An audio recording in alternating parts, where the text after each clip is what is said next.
হযরত ওমর রাদিয়াল্লাহু তাআলা আনহু জানতে পারলেন হযরত হুযায়ফাতুল ইয়ামানের কাছে মুনাফিকদের নামের তালিকা আছে।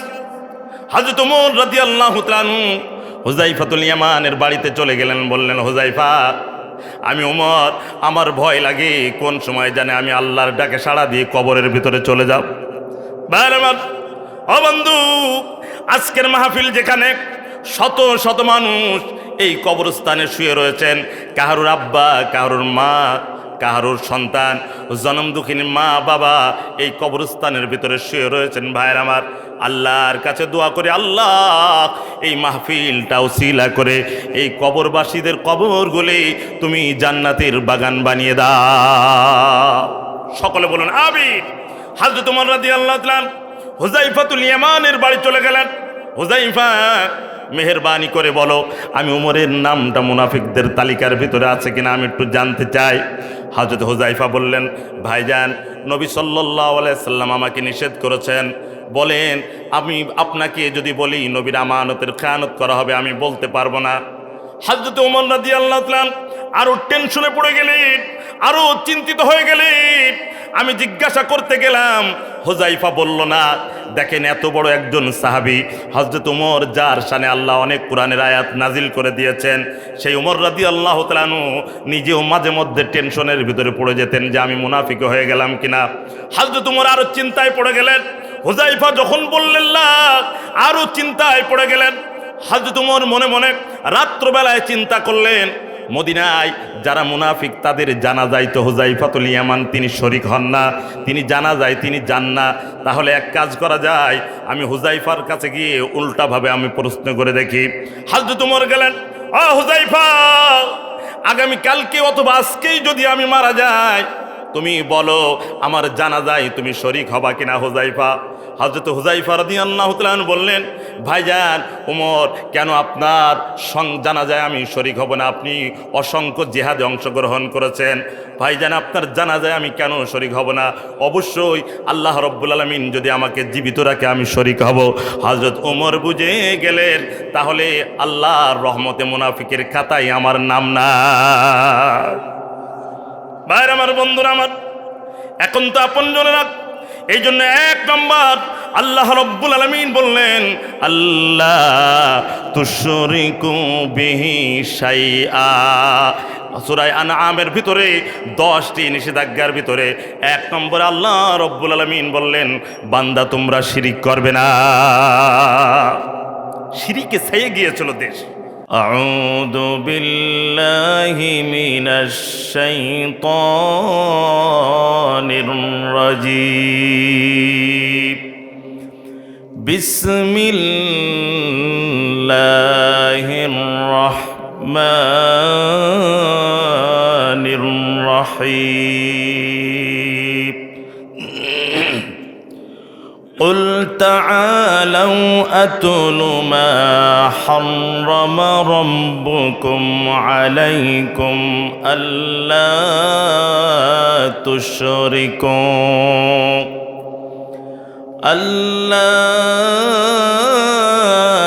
تشركوا به شيئا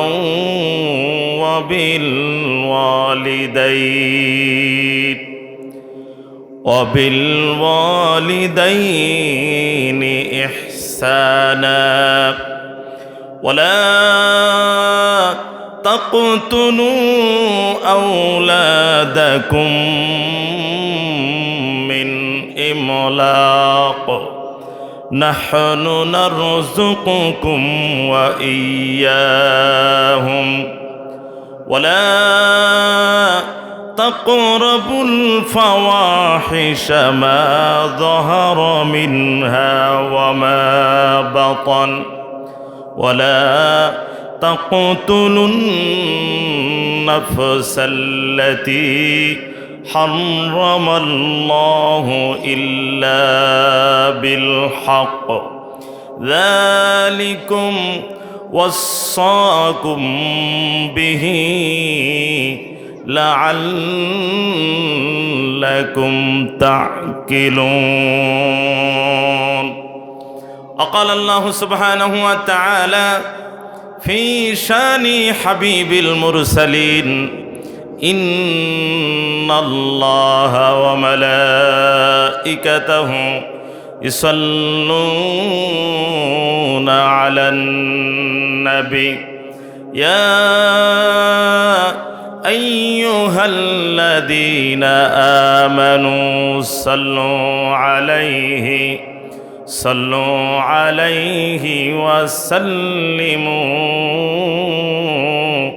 تسليما اللهم صل على محمد وعلى آل محمد كما صليت على إبراهيم وعلى آل إبراهيم إنك حميد مجيد اللهم بارك على محمد وعلى آل محمد كما باركت على إبراهيم وعلى آل إبراهيم إنك حميد مجيد بلغ العلا কষ্টটা হয়নি তাই না কষ্টটা হয়নি তাহলে একটা ব্যানারে একটা ছবি দেন كشف الدجى بجماله حسنت جميع خصاله صلوا عليه وآله محبতের সাথে জোর সরে পড়ি সকলে বালাগাল উলা بكماله كشف الدجى بجماله حسنت جميع خصاله صلوا عليه وآله لا إله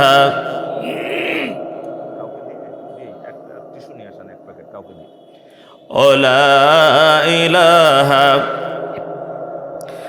لا إله إلا الله لا إله لا إله سبحان الله والحمد لله لا إله إلا الله جر لا إله لا إله سبحان الله والحمد لله لا إله إلا الله لا إله ও এই কালিমার দাওয়াত দিতে ও এই কালিমার দাওয়াত দিতে মারু খাইলেন নবী তায়েফেতে বন্দী হলেন দেশ ছাড়লেন তবু বিপ্লবী কালিমা ছাড়লেন না লা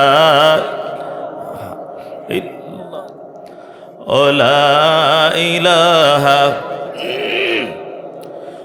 লা ইলাহা লা ইলাহা ইল্লাল্লাহু মুহাম্মাদুন রাসূলুল্লাহ সাল্লাল্লাহু আলাইহি সাল্লাম। আলহামদুলিল্লাহ, আরপাড়া পূর্বপাড়া সরকারি গোরস্থান কর্তৃক আয়োজিত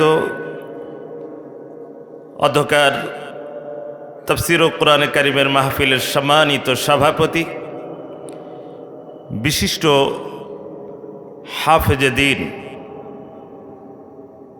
যার তিলাওয়াত হৃদয়ে আমাদের সকলের আঘাত করে।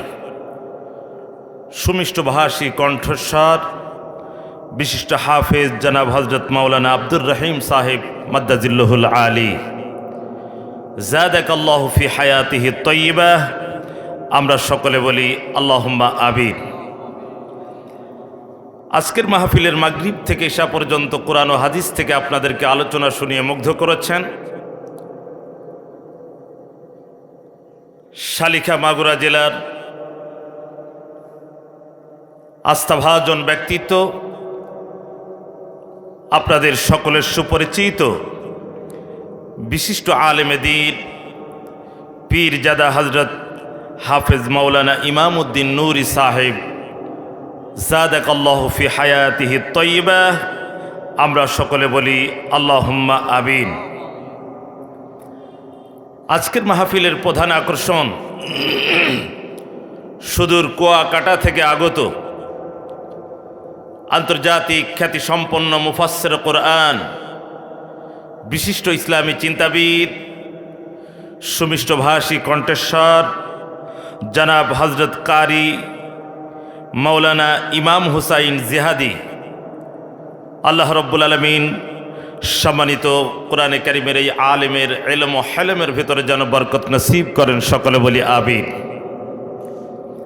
আজকের এই মাহফিলে আরও স্টেজে উপস্থিত আছেন আমাদের সকলের সুপরিচিত বৃহত্তম মাগুরা জেলার পরিচিত ব্যক্তিত্ব, বিশেষ করে আমাদের শালিখা উপজেলার বিশিষ্ট গোশত ব্যবসায়ী জনাব মহাসিন সাহেব। আল্লাহ রব্বুল আলামিন তার বাকি জীবনটা যেন ইসলামের ভিতরে আল্লাহ রব্বুল আলামিন যেন কবুল করেন। জোরে বলে আমিন। আজকের মাহফিলকে কেন্দ্র করে আগত উলামা ইকরাম, তুলাবায়ে ইলম, আমার সম্মুখে বসা পিতার বয়সের বাবাজিরা, সমবয়সী বন্ধুরা, হজরতে খালিদ ইবনুল ওয়ালিদের ন্যায় ইসলামের যুবক সৈনিকেরা, ছোট কচি কাচারা, পর্দার অন্তরালে অবস্থানরতা সম্মানিতা পর্দানিশিনী আমার মা বোনেরা, আরপাড়া শালিখা উপজেলার বিশিষ্ট ব্যবসায়িক ভাইরা, সকলকে আমি গুনাহগারের তরফ থেকে আরেকবার আপনাদেরকে জানাই সালাম, আসসালামু আলাইকুম ওয়া রাহমাতুল্লাহি ওয়া বারাকাতুহু। সাথে সাথে আজকে যে স্থানে মাহফিল হচ্ছে, পাশেই অসংখ্য কবরবাসী, তারা তাদের কবরের ভিতরে ঘুমিয়ে রয়েছেন। আমরা শুরুতেই কবরবাসীদের আত্মার মাগফিরাতে আমরা তাদেরকে সকলে সউচ্চ স্বরে আমরা একবার সালাম প্রদান করি। সকলে বলি আসসালামু আলাইকুম ইয়া আহলাল কুবুর ইয়াগফিরুল্লাহু লানা ওয়া লাকুম। এবং আল্লাহর কাছে আমরা দোয়া করি, হে আল্লাহ, এই কবরবাসীদের তুমি জান্নাতের কবরগুলি জান্নাতের বাগান বানিয়ে দাও। জোরে বলি আমিন। সম্মানিত সুধী, আসুন আমরা মহান আল্লাহ রব্বুল আলামিনের মহাগ্রন্থ আল কোরআনে কারিমের তাফসীর শুনতে চাই। এই কোরআনে কারিম বিশ্ববাসীর কল্যাণের জন্য, হিদায়াতের জন্য, পথ হারা মানুষের পথ দেখানোর জন্য আল্লাহ রব্বুল আলামিন নাজিল করেছেন বিশ্বনবী মুহাম্মদুর রাসূলুল্লাহ সাল্লাল্লাহু আলাইহি ওয়াসাল্লামের উপরে। আসুন আমরা শুরুতেই যেই মহান আল্লাহ দীর্ঘদিনের আপনাদের আকাঙ্ক্ষিত এই তাফসীর ও কোরআন কারিমের মাহফিলে সশরীরে সুস্থ রেখে ভালো রেখে আমাদেরকে এখানে পৌঁছে দিলেন, আমরা সে মহান রবের দরবারে কালিমাতু শুকুর আদায় করি। সকলে বলি আলহামদুলিল্লাহ। লাখো কোটি দরুদ বর্ষিত হোক বিশ্বনবীর দরবারে, যাকে আল্লাহ সুবহানাহু ওয়া তাআলা বিশ্বের পথহারা, দিশেহারা, অসহায়, নির্যাতিত, নিষ্পেষিত, নিগৃহীত, মাজলুম মানবতার মুক্তির কল্যাণে প্রায় ১৫০০ বছর পূর্বে মক্কার মরু প্রান্তরে প্রেরণ করেছিলেন। সাথে এনেছিলেন মহাগ্রন্থ আল কোরআনে কারিম, যে কোরআনের ছোঁয়া লেগে পরশ লেগে সে মানুষগুলি সোনার মানুষে পরিণত হলো। সৃষ্টি হলো সোনালী সমাজ, সোনালী যুগ, সোনালী ইতিহাস। কিন্তু ঝরে ঝরে পড়ল আমার আপনার নবীর পবিত্র দেহের রক্ত। ক্ষয় হলো দান দান মুবারক, উৎসর্গিত হলেন আমির হামজা, হজরতে হানজালা, হজরতে সুমায় সহ সহস্র সাহাবায়ে কিরাম রিদওয়ানুল্লাহি আজমাইন। তিনি আজ দ্বীন ইসলামকে পূর্ণাঙ্গ প্রতিষ্ঠিত করে সেই মদিনাতুল মুনাওয়ারায় রওজা মুবারাকে ঘুমিয়ে রয়েছেন। আজকে আমরা এই জান্নাতি বাগান থেকে রক্ত ঝরা দান্দান হারা নবীর ওপরে দরুদ পাঠাতে চাই।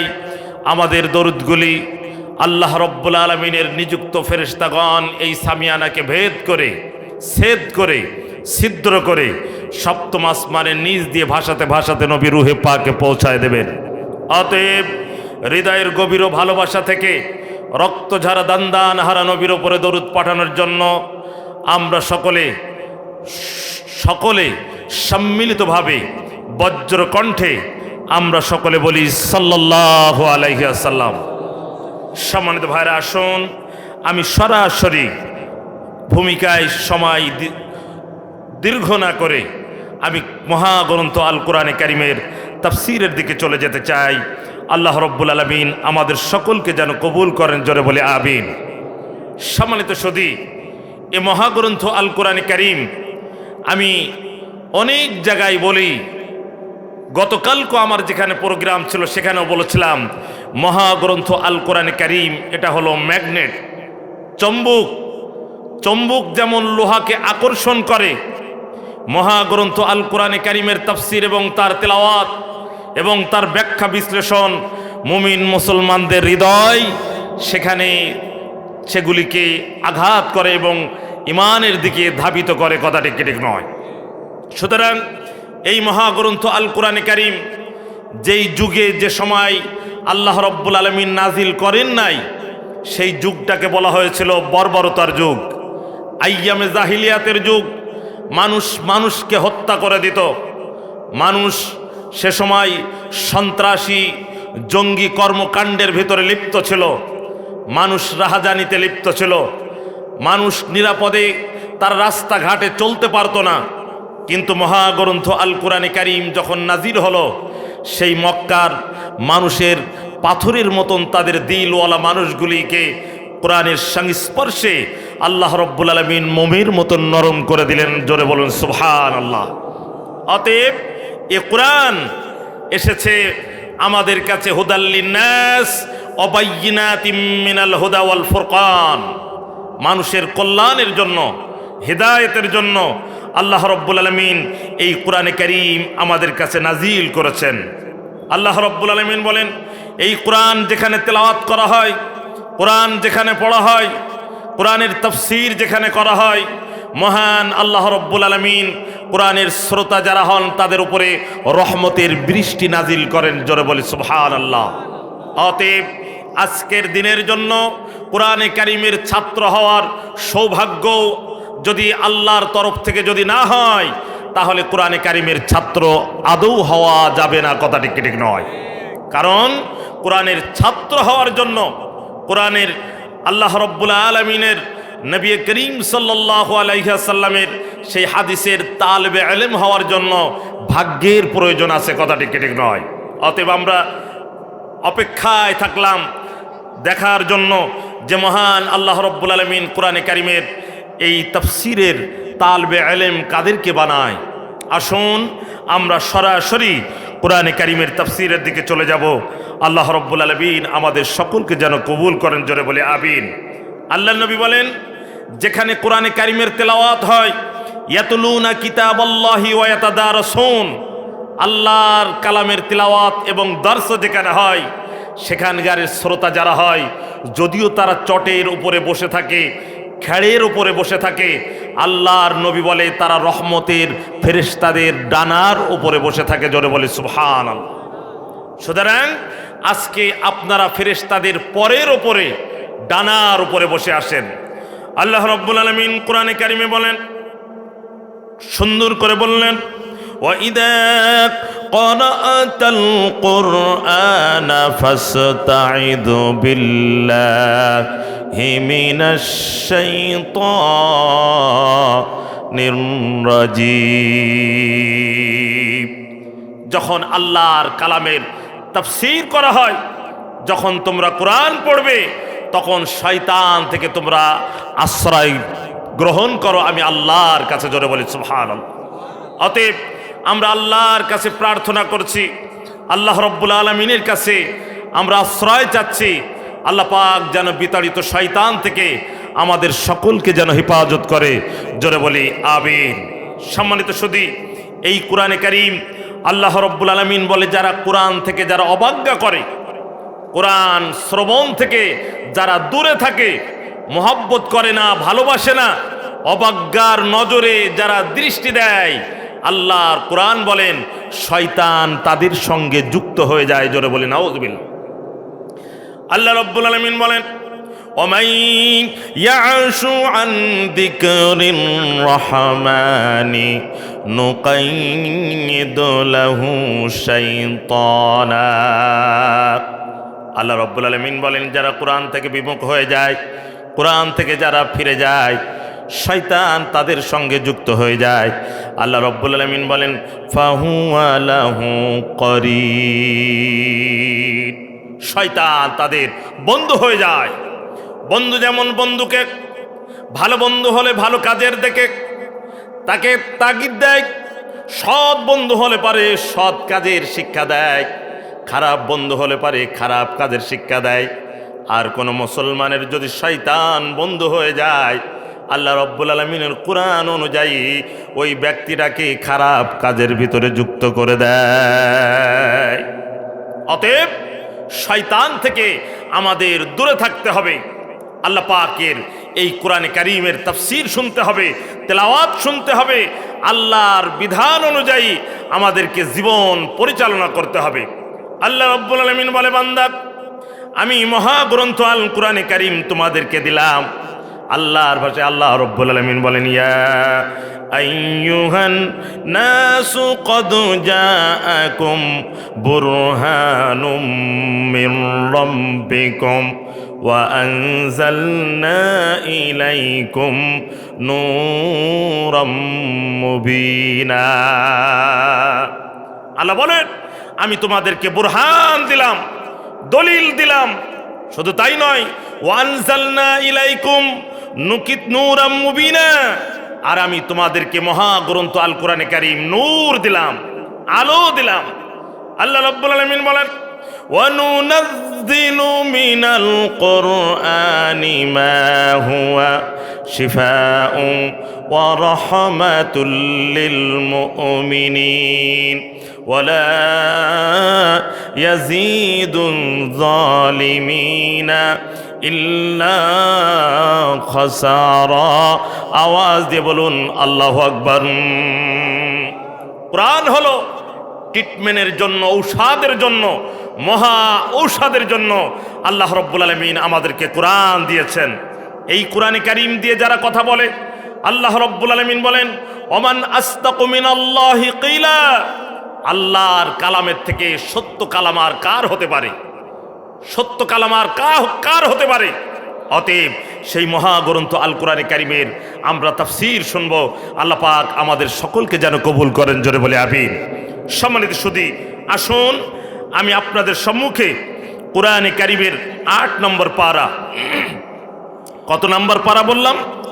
৮ নম্বর পারা। ৮ নম্বর পারার সূরাতু আনআম, কোরআনে কারীমের ৮ নম্বর পারা সূরাতু আনআমের আপনাদের সম্মুখে ১৪১ নম্বর আয়াত আমি তেলাওয়াত করেছি। আমার টার্গেট ১৫১, ৫২, ৫৩ এই ৩টি আয়াতের তাফসীর করা। এই সূরাতু আনআমের ভিতরে মহান আল্লাহ রাব্বুল আলামিন আমাদের জন্য কি শিক্ষা ব্যবস্থা এই ৩টি আয়াতের ভিতরে দিলেন, কি মেসেজ দিলেন, কি করণীয় দিলেন, কি বর্জনীয় দিলেন। আল্লাহ রাব্বুল আলামিন এই ৩টি আয়াত যদি কোনো মুমিন মুমিনাত তার উপরে যদি আমল করতে পারে, মহান আল্লাহ রাব্বুল আলামিন বলেন সে মুত্তাকি এবং পরহেজগারে পরিণত হয়ে যাবে। ৩টি আয়াত মাত্র সূরাতু আনআম। আনআম মানে চতুষ্পদ প্রাণী, চতুষ্পদ প্রাণী। প্রাণীদের নামে আল্লাহ পাক কোরআনে সূরা দিয়েছেন, যেমন সূরাতু আনআম চতুষ্পদ প্রাণী, সূরাতু বাকারা গাভীর নামে সূরা, সূরাতু ফিল হাতির নামে সূরা, সূরাতু নাহল মধুমাছির নামে সূরা, সূরাতুন নামাল, আল্লাহ রাব্বুল আলামিন পিপিলিকার নামে সূরা দিয়েছেন, জোরে বলি সুবহানাল্লাহ। মানুষের নামে সূরা দিয়েছেন, নারীদের নামে সূরা দিয়েছেন। নারীদেরকে আল্লাহ পাক কোরআনে কারিমে তাদের সম্মান তুলে ধরেছেন। সূরাতু আন-নিসা, সূরাতু মারইয়াম, আল্লাহ রাব্বুল আলামিন এই সকল সূরার ভিতরে নারীদের মর্যাদা, সম্মান, তাদের বিধান তুলে ধরেছেন, জোরে বলি সুবহানাল্লাহ। আমি আপনাদের সম্মুখে সূরাতু আনআমের 149 নম্বর আয়াতের তাফসীর করতে চাই। মহান আল্লাহ রাব্বুল আলামিন আমাদের সকলকে এই কোরআনে কারিমের তাফসীরের উপরে যেন আমল করার তৌফিক দান করে, জোরে বলে আমিন। সম্মানিত ভাইরা, এই 3টি আয়াতের ভিতরে 10টি বিষয় আছে। কয়টি বিষয়? 10টি বিষয়, যাকে আরবিতে বলা হয় আশারাতু ওয়াসায়া, 10টি ওসিয়ত বাণী। ভালো করে তাফসীর খুব মনোযোগ সহকারে আমরা আজকে ক্লাস করব কোরআনে কারিমের একটা। আপনারা হলেন কোরআনে কারিমের ছাত্র, আর আমি হলাম আই অ্যাম টিচার। আমি আপনাদের কাছে আজকের জন্য কিছু সময়ের জন্য কোরআনে কারিমের একজন শিক্ষক, জোরে বলি সুবহানাল্লাহ। অতএব আপনারা ইলমে দ্বীনের কোরআনের ছাত্র, গভীর মনোযোগ সহকারে আমরা কোরআনে কারিমের তাফসীর শুনবো ইনশাআল্লাহ। সম্মানিত সুধী, এই সূরাতু আনআমের ভিতরে আল্লাহ রাব্বুল আলামিন 10টি বিষয় নিয়ে আলোচনা তুলে ধরেছেন। কয়টি বিষয়? 10টি বিষয়। প্রত্যেকটা আয়াতের শেষে আল্লাহ রাব্বুল আলামিন জালিকুম ওয়াসাকুম বিহি, ওসিয়ত শব্দ ব্যবহার করেছেন। ওসিয়ত, দুইটা জিনিস ভালো করে জানবেন। একটা হলো ওসিয়ত আর একটা হলো নসিহাত। একটা ওসিয়ত আর একটা নসিহাত। খুব গভীর মনোযোগ। নসিহত মানে উপদেশ, আবার ওসিয়ত মানেও কিন্তু উপদেশ। দুইটার অর্থেই উপদেশ। মনে করেন আপনারা আমাকে বললেন, হুজুর, যে আমাদের এই এলাকার মহিলারা খুব বেপর্দার সাথে চলে, আপনি মা বোনদের ব্যাপারে, পর্দার ব্যাপারে কিছু আলোচনা রাখবেন। আমি যদি সময় না পাই আলোচনা করার জন্য, এরপরে প্রধান মেহমান যিনি, তা বিশেষ আরব মেহমান যারা আসবেন, তাদের কাছে যদি আপনার এই দাবি জানানো যায়, দাবিটা পূরণের যোগ্য কি যোগ্য নয়? অথবা আমি আজকে আপনাদেরকে বলতে পারলাম না, যদি সামনের জুমার দিনে আপনারা আপনাদের সম্মানিত সভাপতি সাহেবেরকে বলেন যে হুজুর আপনি এই বিষয়ে কিছু আলোচনা করেন, পর্দার বিষয়ে, এটাও সম্ভব কি সম্ভব নয়? একে বলা হয় নসিহত, উপদেশ। আর একটা হলো ওসিয়ত, এটাও আপনার উপদেশ। এই ওসিয়ত কাকে বলে? মৃত শয্যায় ব্যক্তি মরার পূর্বে সে তার আপন জনদেরকে ডাক দেয়। মনে করেন বাবার নাম আব্দুর রহমান, ছেলের নাম আব্দুল করিম, তো বাবা আব্দুল করিমকে ডাক দিচ্ছে, বাবা আব্দুল করিম। ছেলে লাফ মেরে বাবার কাছে চলে এসেছে। ছেলে বাবার হাতের ভিতরে হাত দিয়ে বলে, বাবা, এই যে আমি আব্দুল করিম, তোমার বড় ছেলে। হ্যাঁ, আমি তো তোমাকে চিনেছি বাবা, তুমি আমার বড় ছেলে। তোমার হাত আমি লাগানোর সাথে সাথে বুঝেছি যে এটা আমার বড় ছেলের হাত। বাবা, তোমার কি কোনো কষ্ট হচ্ছে? বাবা, না, আমার কষ্ট হচ্ছে না, তবে আমি হয়তো আর বেশি সময় দুনিয়ায় থাকবো না। বাবা আব্দুল করিম, তুমি হলে আমার বড় ছেলে। বাবা আব্দুল করিম, যেখানে আজকে আমরা যেই ভিটায় বসবাস করছি, এই ভিটা, এখানে গর্ত ছিল। আমি কুদালে দিয়ে ঝুড়িতে মাটি কেটে তোমার আম্মা জানের কাছে দিয়েছি। তোমার মা মাটিগুলি নিয়ে নিয়ে এই উঠোনটা আমরাই অনেক উঁচু করেছি। বাবা আব্দুল করিম, আমি দুনিয়ার থেকে বিদায় নিলে কখনই যেন তুমি তোমার মাকে কষ্ট দেবে না। বাবা আব্দুল করিম, তোমার ছোট্ট একটা ভাই আছে, বাবার আদর পাই নাই, বাবার মহব্বত ভালোবাসা পাই নাই। আমি মারা গেলে পারে তুমি আমার বড় ছেলে হিসাবে পিতার দায়িত্ব পালন করবা। বাবা আব্দুল করিম, তোমার ছোট্ট একটা বোন আছে, বোনটার দেখাশোনা করবা। আমি মারা গেলে পারে আমার জন্য একটু দোয়া করবা, আলেমুলামাদেরকে নিয়ে দোয়া করবা, আমার জন্য কোরআন পড়ে দোয়া করবা। বাবা আব্দুল করিম, তুমি যেন নামাজ ছেড়ো না। এই বক্তব্যকে আরবিতে বলে ওসিয়ত। কি বলে? এই কথার কত মূল্য দেখেন। ছেলে মাগুরাত থেকে 2 কেজি আপেল কিনে এনেছেন মার জন্য। মা রাগান্বিত হয়ে বলেন, এই ছেলে, বাবা আব্দুল করিম, আমাদের সংসারে ঠিক মতন বাজার নাই, আর তুই 2 কেজি আপেল কেন কিনলি? ও মা, বাবা মারা যাওয়ার দিন কি বলেছিল জানো? বাবা বলেছিল আমি যেন তোমাকে কখনোই কষ্ট না দিই। ওমা তুমি দোয়া করো, আমাদের সংসারে অভাব তো আসবেই, অভাব তো আসবেই। ওমা আমি যেন তোমাকে আজীবন যেন তোমাকে যত্ন করতে পারি। এই কথাগুলি স্বর্ণ অক্ষরে লিখে রাখার মতন কি লিখে রাখার মতন নয়। ওসিয়ত শব্দ আল্লাহ রব্বুল আলামিন তিনটা আয়াতের শেষে ওসিয়ত শব্দ ব্যবহার করেছেন, তাকিদ দিয়েছেন, গুরুত্ব আরোপ করেছেন। আল্লাহ পাক সেই তিনটি আয়াত আল্লাহর নবী সাল্লাল্লাহু আলাইহি ওয়াসাল্লামকে বলেন, হে নবী আপনি মক্কা, আপনি সমস্ত আপনার সাহাবাই কিরামদেরকে যারা ইসলাম গ্রহণ করেছে আপনি তাদেরকে ডেকে সমাবেশ করেন। নবী বললেন, ওগো আল্লাহ তাআলা আমি আমার সাহাবীদেরকে ডেকে যারা ইসলাম গ্রহণ করেছে তাদেরকে সমাবেশ ডেকে আমি কি বক্তব্য দেব? আল্লাহ পাক বললেন, আপনি সমাবেশের ডাক দেন আর বক্তব্য আপনি দেবেন যেটা আমি জিব্রাইলকে দিয়ে আপনার কাছে এখনই পাঠাবো। জোরে বলি সুবহান। আল্লাহ রাব্বুল আলামিন নবী বললেন, আল্লাহ তাআলা সমাবেশে শত শত মানুষ জড়ো হয়েছে, ওগো রব্বুল আলামিন আমি কি বক্তব্য দেব? আল্লাহ রব্বুল আলামিন জিব্রাইলকে পাঠাই দিয়ে বললেন, জিব্রাইল সূরাত আনআমের 151, 152 এবং 153 আমার নবীজিকে এই মুহূর্তে জানায় দাও। আমার নবীজি তার সাহাবায়ে কিরাম উম্মতদেরকে জানায় দেবেন, আর সাহাবীদেরকে যেন নবীজি বলে দেয় এই 10টি বিষয় তারা যদি পূর্ণাঙ্গভাবে যদি আমল করে, আমি আল্লাহ রব্বুল আলামিন বলে দিলাম তারা পূর্ণাঙ্গ মুত্তাকি এবং পরহেজগার হয়ে যাবে। আল্লাহ রাব্বুল আলামিন জিব্রাইলকে দিয়ে সরাসরি সূরাত আনআমের 151 নম্বর 152 নম্বর আয়াত আল্লাহ রাব্বুল আলামিন নাজিল করে বললেন, কুল তাআলাউ আতুলু মা হাররামা রাব্বুকুম আলাইকুম আল্লা তুশরিকু বিহি শাইআ। আওয়াজ দিয়ে বলুন আল্লাহু আকবার। আল্লাহ বললেন, হে জিব্রাইল আপনি নবীকে বলে দেন আমি 10টা জিনিসের নিষেধাজ্ঞা তুলে ধরছি। কয়টা জিনিসের? 10টা জিনিস। এই 10টা জিনিস আমরা আজকে এই মাগুরা জেলার শালিখা উপজেলার প্রত্যেকটা মুমিন মুমিনাত এই 10টা নিষেধাজ্ঞার উপরে যদি আমল করতে পারি, আল্লাহর কুরআন সাক্ষী মরার পরে জান্নাতে যেতে দেরি হবে না, দেরি হবে না, দেরি হবে না। ভাইরা আমার একান্ত আপনজনেরা সরাসরি চলে যায়।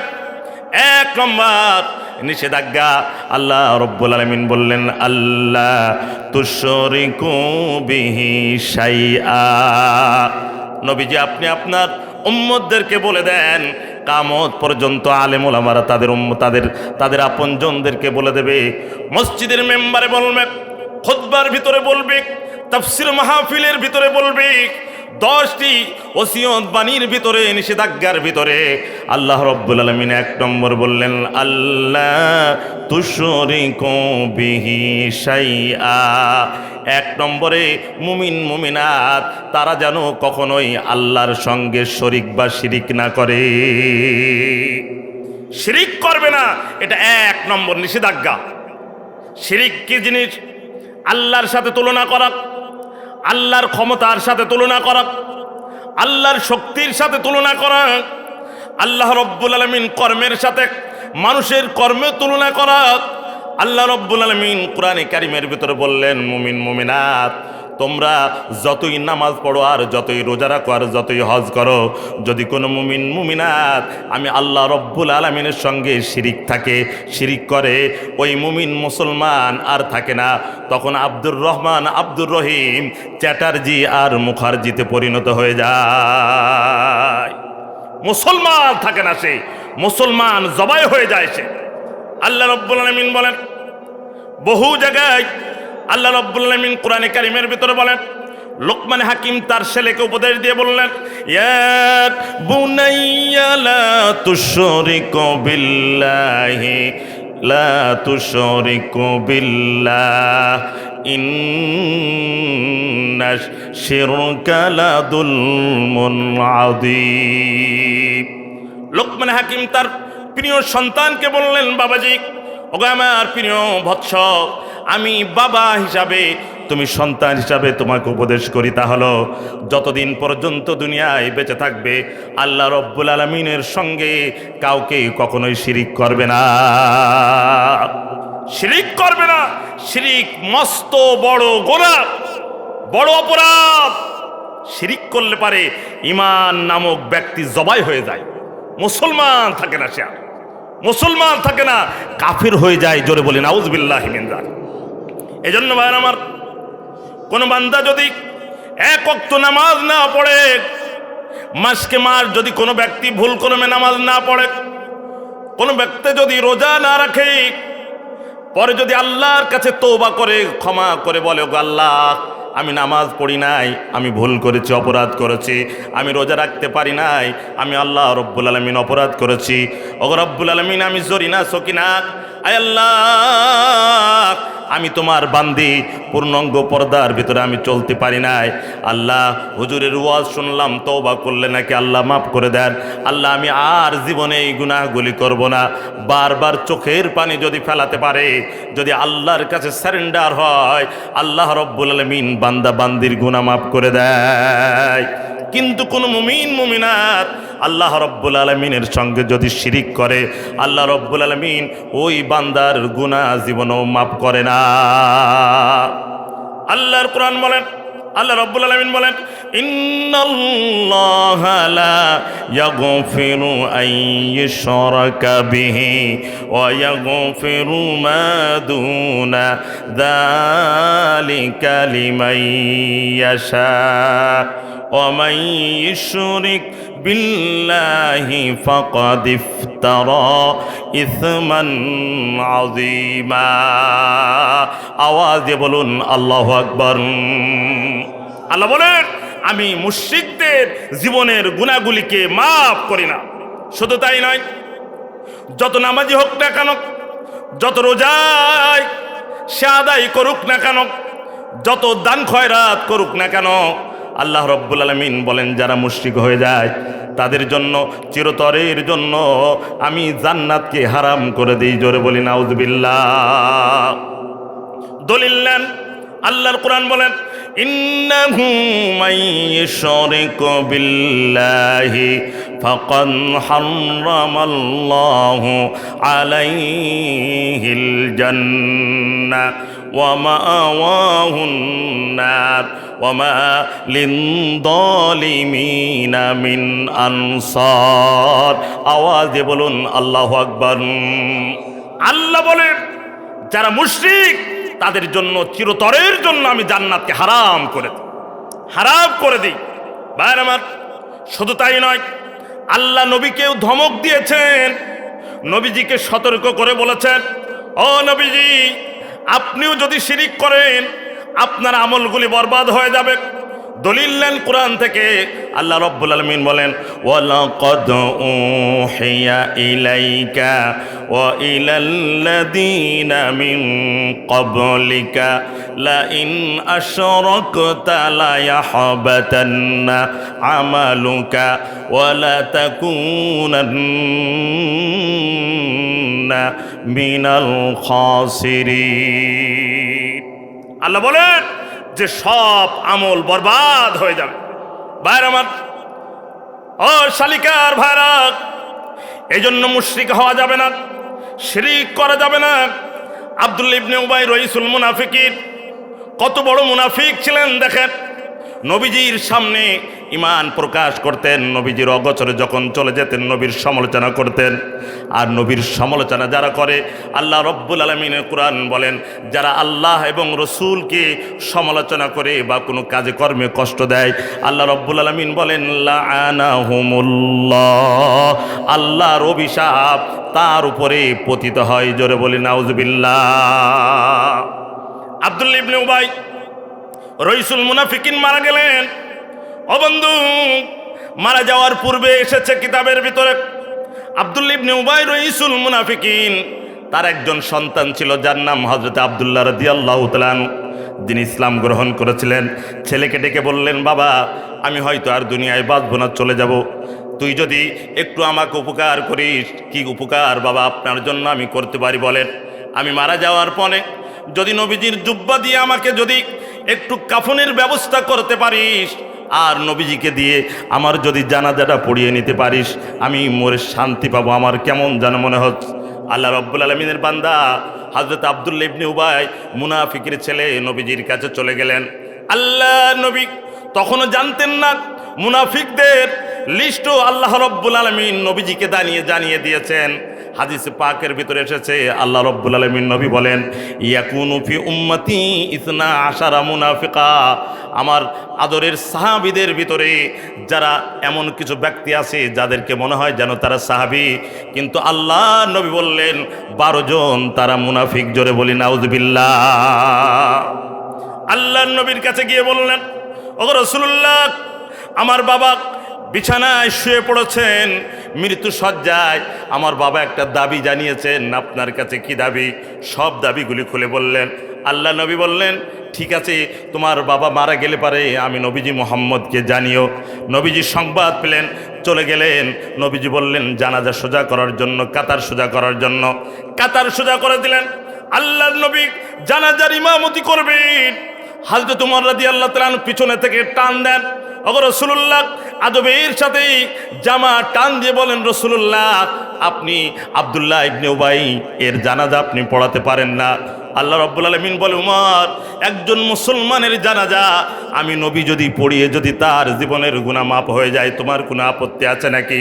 আল্লাহ রাব্বুল আলামিন নবীজিকে, হযরত ওমর বললেন, নবীজি আপনার সমালোচনা করে এই আব্দুল্লাহ ইবনে উবাই আপনার অগোচরে আপনার পিছনে, আর যে আপনার সমালোচনা করে এ তো আর ইমানদার থাকতে পারে না। আল্লাহ নবী বললেন, ওমর ছেড়ে দাও, আমি জানাজা পড়াই। হযরত ওমর বললেন, নবীজি আপনি জানাজা পড়াতে পারবেন না। আল্লাহর কোরআন নাজিল হয়ে গেল। আল্লাহ রাব্বুল আলামিন জিবরিলকে দিয়ে বললেন, ওগো রাসূলুল্লাহ, এই মুহূর্তে আমার আদরের, আপনার আদরের একজন সাহাবী আমি আর বান্দা হযরত ওমর এই মুহূর্তে যেটা বলে তার সিদ্ধান্তটাই সঠিক। জোরে বলি সুবহানাল্লাহ। আল্লাহর কোরআন নাজিল হয়ে গেল, ইস্তাগফির লাহুম আও লা তাস্তাগফির লাহুম ইন তাস্তাগফির লাহুম 70 মাররাতান ফালান ইয়াগফিরাল্লাহু লাহুম। আল্লাহ রাব্বুল আলামিন বললেন, নবীজি এই মুনাফিক আব্দুল্লাহ ইবনে উবাইয়ের ব্যাপারে আপনি যদি একবার নয় 70 বার যদি আপনি তার জন্য ইস্তেগফার করেন, আমি আল্লাহ কোরআনে বললাম তার দোয়া, আপনার দোয়া তার জন্য কবুল হবে না। ভাইরা আমার, এজন্য এই মুনাফিকরা ইসলামের এতটা ক্ষতি করেছে, ইসলামের এতটা শত্রুতার ভূমিকা পালন করেছে, যা কাফেরদের দ্বারা এতটা ক্ষতি হয় না। এই কথাটি ঠিক নয়, এতটা ক্ষতি করেছে। আপনাদের কাছে আমি প্রশ্ন ছুড়ে দিতে চাই, ও বন্ধু, যদি আপনারা মুশরিক দেখতে চান, যারা শিরিক করে, একাধিক দেবতাকে যারা মানে, ভারতবর্ষে চলে যান। ও বন্ধুগণ, মুশরিকে ভরা একাধিক দেবতাদের তারা আপনার সেগুলি তারা মানে।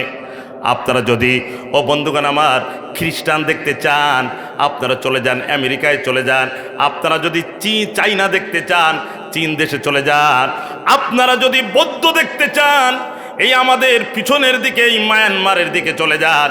এখন আপনাদের কাছে আমি প্রশ্ন ছুড়ে দিলাম, আর মুনাফিক যদি দেখতে চান, বলেন মুনাফিক কোন দেশে খুঁজে পাওয়া যাবে? যে দেশে মুসলমান বেশি, নামধারী মুনাফিকের সংখ্যাও সেখানে বেশি। কথাটি ঠিক নয়। ইসলামের সব থেকে বেশি ক্ষতি করেছে যারা, তারা নামধারী মুনাফিক। তারা সাহাবায়ে কিরাম রিদওয়ানুল্লাহি আজমাইন, এনারা ভয় পেতেন যে আমাদের নাম মুনাফিকদের তালিকায় নাই তো। আরে এনারা ভয় পেতেন যে আমাদের নাম মুনাফিকদের তালিকায় নাই তো। আর আজকে আমরা গর্ব করি, আমি জান্নাতে যাব না, জান্নাতে কে যাবে? আমি তাহাজ্জুদ পড়ি, আমি তাকবীরুল নামাজ পড়ি, আমি 5 ওয়াক্ত নামাজ পড়ি। ও ভাই, আল্লাহর রহমত ছাড়া কোনো ব্যক্তি জান্নাতে যেতে পারবে না। কথাটি কি ঠিক নয়? আল্লাহর দয়া ছাড়া কোনো ব্যক্তি জান্নাতে যেতে পারবে না। আল্লাহ নবী সাল্লাল্লাহু আলাইহি ওয়াসাল্লামের উপরে মুনাফিকদের তালিকা যখন নাজিল হয়ে গেল, নবীজি এক সাহাবীকে জানিয়েছিলেন। এই সাহাবী, নবীজি বলেছিলেন তুমি কাউকে বলবে না। মুনাফিকদের 12 জন মুনাফিকের তালিকা নবীজিকে আল্লাহ জানিয়েছিলেন। আল্লাহ নবীজিকে জানিয়েছিলেন, আর নবীজি সেই সাহাবীকে জানিয়েছিলেন। এই সাহাবীর নাম হুযায়ফাতুল ইয়ামান। জোরে বলি সুবহানাল্লাহ। হুযায়ফাকে বলেছিলেন, হুযায়ফা খবরদার, মুনাফিকদের নামের তালিকা প্রকাশ করবে না, তাহলে ইসলামের ভিতরে সংঘর্ষ শুরু হয়ে যাবে, ক্ষতি হয়ে যাবে। হযরত ওমর রাদিয়াল্লাহু তাআলা আনহু জানতে পারলেন হযরত হুযায়ফাতুল ইয়ামানের কাছে মুনাফিকদের নামের তালিকা আছে। হযরত ওমর রাদিয়াল্লাহু তাআলা আনহু হুযায়ফাতুল ইয়ামানের বাড়িতে চলে গেলেন, বললেন, হুযায়ফা, আমি ওমর, আমার ভয় লাগে কোন সময় জানে আমি আল্লাহর ডাকে সাড়া দিয়ে কবরের ভিতরে চলে যাব। ভাই আমার, ও বন্ধু, আজকের মাহফিল যেখানে শত শত মানুষ এই কবরস্থানে শুয়ে রয়েছেন, কাহারুর আব্বা, কাহারুর মা, কাহারুর সন্তান, জনম দুঃখিনী মা বাবা এই কবরস্থানের ভিতরে শুয়ে রয়েছেন। ভাইয়ের আমার, আল্লাহর কাছে দোয়া করে, আল্লাহ এই মাহফিলটা উসিলা করে এই কবরবাসীদের কবরগুলি তুমি জান্নাতের বাগান বানিয়ে দাও। সকলে বলুন আমিন। হযরত ওমর রাদিয়াল্লাহু তাআলা হুযায়ফাতুল ইয়ামানের বাড়ি চলে গেলেন। হুযায়ফা, মেহেরবানি করে বলো, আমি ওমরের নামটা মুনাফিকদের তালিকার ভিতরে আছে কিনা আমি একটু জানতে চাই। হযরত হুযায়ফা বললেন, ভাইজান, নবী সাল্লাল্লাহু আলাইহি সাল্লাম আমাকে নিষেধ করেছেন, বলেন আমি আপনাকে যদি বলি নবীর আমানতের খেয়ানত করা হবে, আমি বলতে পারবো না। হযরত ওমর রাদিয়াল্লাহু তাআলা আরো টেনশনে পড়ে গেলেন, আরো চিন্তিত হয়ে গেলেন। আমি জিজ্ঞাসা করতে গেলাম, হুযায়ফা বলল না। দেখেন, এত বড় একজন সাহাবী হযরত ওমর, যার শানে আল্লাহ অনেক কোরআনের আয়াত নাজিল করে দিয়েছেন, সেই ওমর রাদিয়াল্লাহু তাআলা আনহু নিজেও মাঝে মধ্যে টেনশনের ভিতরে পড়ে যেতেন যে আমি মুনাফিক হয়ে গেলাম কিনা। হযরত ওমর আরো চিন্তায় পড়ে গেলেন। হুযায়ফা যখন বললেন না, আরো চিন্তায় পড়ে গেলেন। হযরত ওমর মনে মনে রাত্রবেলায় চিন্তা করলেন, মদিনায় যারা মুনাফিক তাদের জানাজায় তো হুযায়ফাতুল ইয়ামান তিনি শরীক হন না, তিনি জানাজায় তিনি যান না। তাহলে এক কাজ করা যায়, আমি হুযায়ফার কাছে গিয়ে উল্টাভাবে আমি প্রশ্ন করে দেখি। হযরত ওমর গেলেন, ও হুযায়ফা, আগামী কালকে অথবা আজকেই যদি আমি মারা যাই, তুমি বলো আমার জানাজায় তুমি শরীক হবা কিনা। হুযায়ফা, হযরত হুযায়ফা রাদিয়াল্লাহু তাআলা আনহু বললেন, ভাইজান ওমর, কেন আপনার জানাজায় আমি শরীক হব না? আপনি অসংখ্য জিহাদে অংশগ্রহণ করেছেন, ভাইজান আপনার জানাজায় আমি কেন শরীক হব না? অবশ্যই আল্লাহ রাব্বুল আলামিন যদি আমাকে জীবিত রাখে আমি শরীক হব। হযরত ওমর বুঝে গেলেন, তাহলে আল্লাহর রহমতে মুনাফিকের খাতায় আমার নাম না। ভাইরা আমার, বন্ধুরা আমার, এখন তো আপনজনেরা, এই জন্য এক নম্বর আল্লাহ রাব্বুল আলামিন বললেন, আল্লাহ তুশরিকু বিহি শাইআ। সূরা আনআমের ভিতরে 10টি নিষেধাজ্ঞার ভিতরে এক নম্বরে আল্লাহ রাব্বুল আলামিন বললেন, বান্দা তোমরা শিরিক করবে না। শিরিকে ছেয়ে গিয়েছিল, দেশ ভরপুর হয়ে গিয়েছিল, মানুষ খেতে পারে না ঠিক মতন, দ্রব্যর মূল্য চড়া দাম। ও বন্ধুগণ আমার, রাস্তার মোড়ে মোড়ে মূর্তি তৈরি করা, এগুলো হচ্ছে আপনার মুনাফিক এবং মুশরিকদের কাজ। রাস্তার পাশে পাশে মূর্তি তৈরি করা কথা ঠিক কি ঠিক নয়। অতএব যেখানে 92% মুসলমান, মুসলিম দেশের ভিতরে তৌহিদি জনতা, যেখানে আপনার আমাদের কাজ কর্ম শেষ হয় মুয়াজ্জিনের আযানে, বাকি পক্ষর ঘুম ভাগে এই বাংলাদেশে মুয়াজ্জিনের আযানে, আমাদের সকালে ঘুম ভাগে মুয়াজ্জিনের আযানে, আমরা বিকেল বেলা ছুটিতে যাই মুয়াজ্জিনের আযানে, কৃষক তাদের কাজ থেকে বিরতি যায় মুয়াজ্জিনের আযানে। এই বাংলাদেশের আবারও রাস্তার মোড়ে মোড়ে ও বন্ধুগণ ভাস্কর্য মূর্তির নামে যদি তৈরি করে, 18 কোটি তৌহিদি জনতা মেনে নেবে না, মেনে নেবে না, মেনে নেবে না, কথা ঠিক ঠিক নয়। সুতরাং শিরিক যেখানে সেখানে মুসলমান সেখানে থাকতে পারে না, মুশরিক যেখানে সেখানে ইমানদার সেখানে থাকতে পারে না। অতএব যেখানে শিরিক সেখানেই প্রতিবাদ, যেখানে মুশরিকানা কর্মকাণ্ড, কোরআন বিরোধী কর্মকাণ্ড, ইসলাম বিরোধী কর্মকাণ্ড, সেখানে তৌহিদি জনতাদের প্রতিবাদ করা তাদের জন্য ওয়াজিব হয়ে যায়, কথা ঠিক ঠিক নয়, তাদের জন্য অপরিহার্য হয়ে যায়। অথবা শুন, এক নম্বরে আল্লাহ রাব্বুল আলামিন বললেন, তোমরা শিরিক করবে না, শিরিক করবে না। সাহাবায়ে কিরাম রিদওয়ানুল্লাহি আজমাইন, ও বন্ধুগণ আমার, আল্লাহ রব্বুল আলামিন নবী যখন কালিমার দাওয়াত দিয়েছেন, কুলু লা ইলাহা ইল্লাল্লাহু তুফলিহুন, তোমরা কালিমা পড়ে ইসলাম গ্রহণ করে নাও। সাহাবায়ে কিরাম জন্মভূমি ছেড়েছেন, মা ছেড়েছেন, বাবা ছেড়েছেন। ও বন্ধুগণ আমার, ওই সমস্ত ওই মূর্তিগুলি যাদেরকে একাধিক রব বলে মানতেন, আল্লাহকে রব বলে মানার কারণ সেগুলি সব প্রত্যাখ্যান করেছিলেন। কথাটি কি ঠিক নয়? সব ছেড়ে দিয়েছিলেন। আর আজকে আমরা মুসলমান, আর আজকে আমরা লোভ ছাড়তে পারি না, লোভ ছাড়তে পারি না। আমি সব জায়গায় বলি, সারাদিন সারা জীবন করে একদল, রাতের অন্ধকারে ভোটের আগের দিনে যদি 2টা 500 টাকার নোট যদি জালও ঢুকাই দেয়, ও তো দেখার কায়দা নেই, ও সকালে আরেক দলের স্লোগান দিয়ে বেড়ায়, আরেক দলের স্লোগান দিয়ে বেড়ায়। ও ভাই, জাল টাকা যখন দোকানে নিয়ে যাওয়া হয়, দোকানে জাল টাকা নিয়ে যাচ্ছে, ভাই বলে আমার চিনি দেন, আমার বেগুন দেন, আলু দেন, সাবান দেন, বাচ্চার এ দেন, ও দেন, তা দেন। বললো কত বিল হয়েছে? বললো 985 টাকা। 1000 টাকার নোট দিল, খুশি, এত বাজার নিয়ে আজকে বাড়িতে যাবে। দোকানদার শুধু ছোট্ট করে বলল, ভাই পুলিশ আনবো না আপনি এমনিই যাবেন? বলে তার মানে? বলে আপনি যে টাকাটা দিয়েছেন এটা জাল, এটা জাল। মানুষটা চিন্তিত হয়ে যাবে, আরে আমি এতদিন কাজকর্ম করে 1000 টাকা পেলাম, বাচ্চাদের খাবার নিয়ে যাব, এটা দোকানদার বললেন জাল। কিয়ামতের ময়দানে আমাদের আমলগুলি যদি মুশরিকানা, মুনাফিকানা, এর ভিতরে যদি ভেজাল থাকে, আল্লাহ যদি বলে তোমার আমলগুলি জাল, তাহলে আমাদের সেদিন সর্বনাশ, সর্বনাশ হয়ে যাবে। ভাইরা মেরা একান্ত আপনজনেরা, এজন্য আল্লাহ রব্বুল আলামিন কোরআনে কারিমের অসংখ্য আয়াতের ভিতরে আল্লাহ রব্বুল আলামিন বললেন, ওয়ালা তুশরিকু বিহি শাইআ।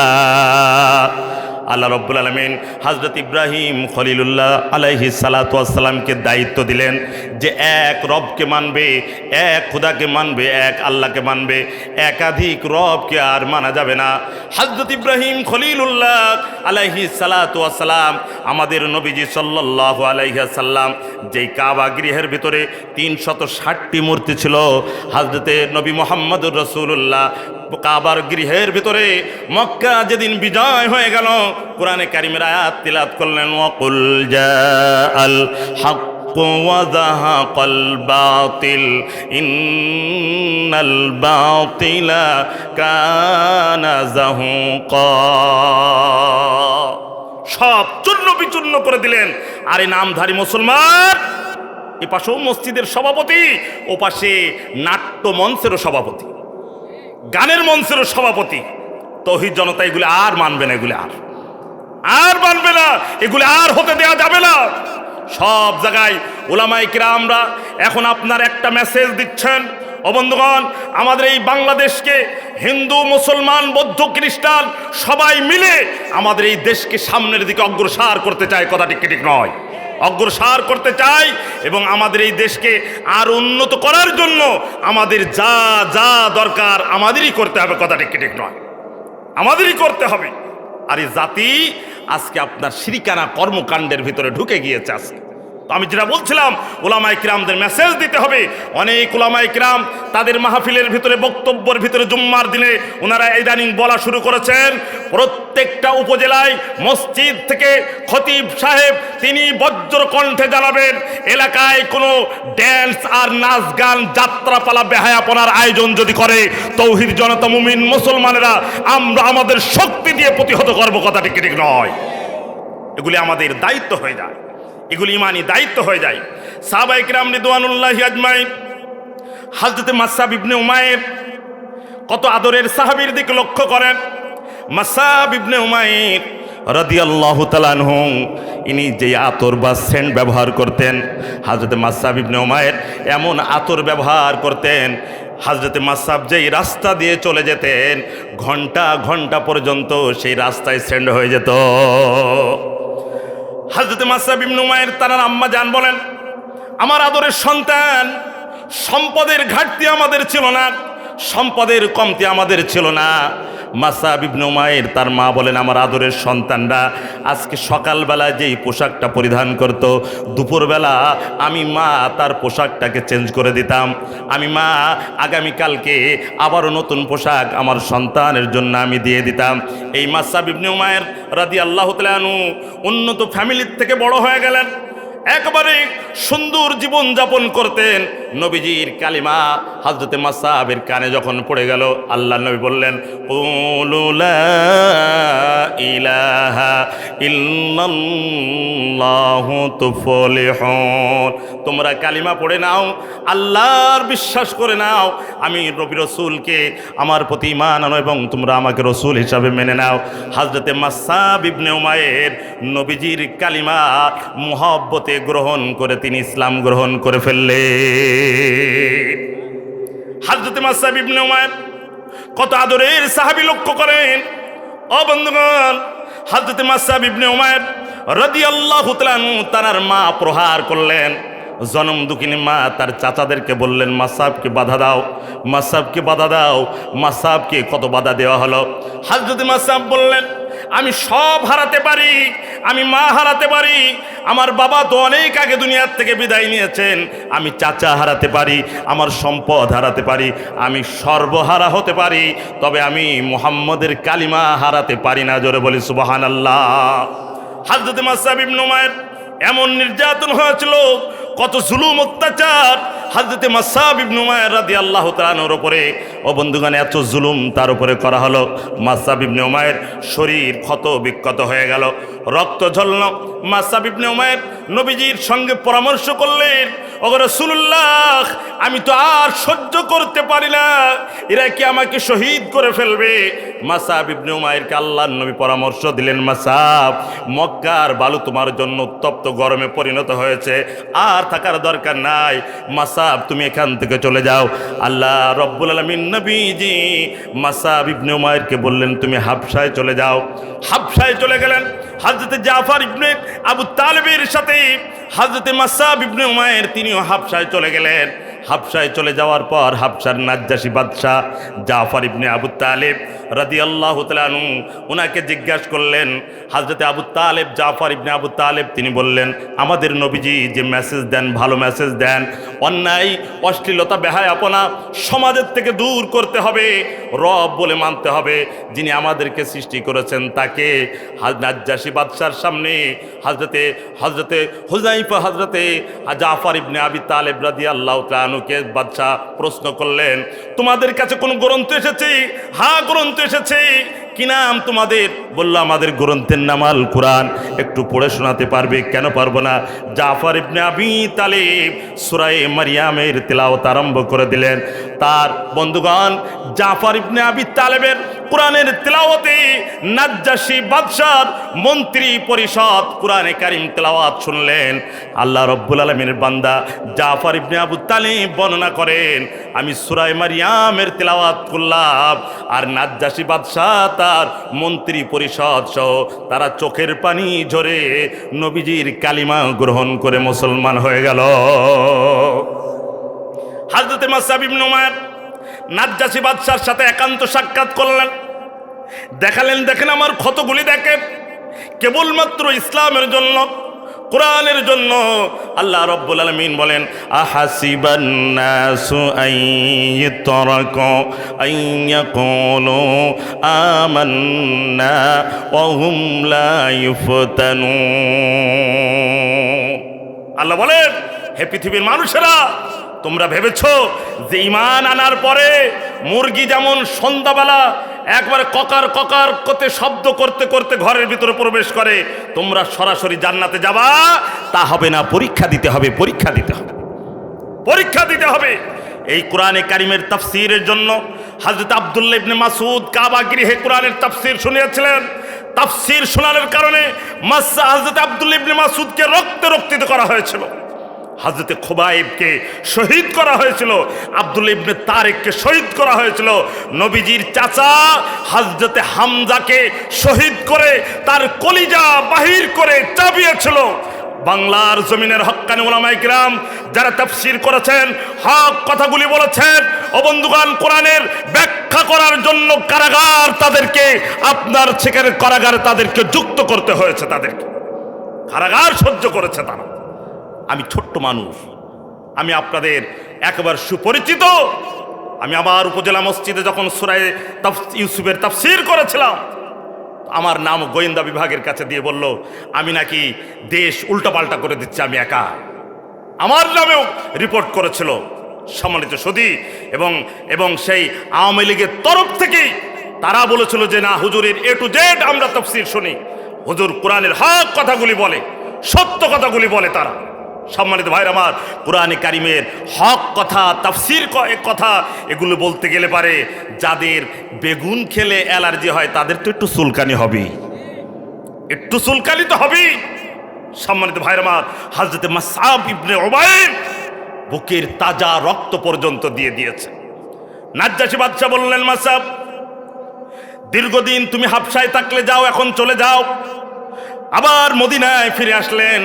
মদিনায় ফিরে আসার পর হযরত মুসআব ইবনে উমাইর রাদিয়াল্লাহু তাআলা আনহুর জন্য মক্কার বালু আবারও উত্তপ্ত হয়ে গেল, গরম হয়ে গেল। আল্লাহ রাব্বুল আলামিন নবীজির সঙ্গে পরামর্শ করলেন, রাসূলুল্লাহ আমি তো একটু সহ্য করতে পারি না তাদের নির্যাতন, আমি কি করতে পারি এই মুহূর্তে?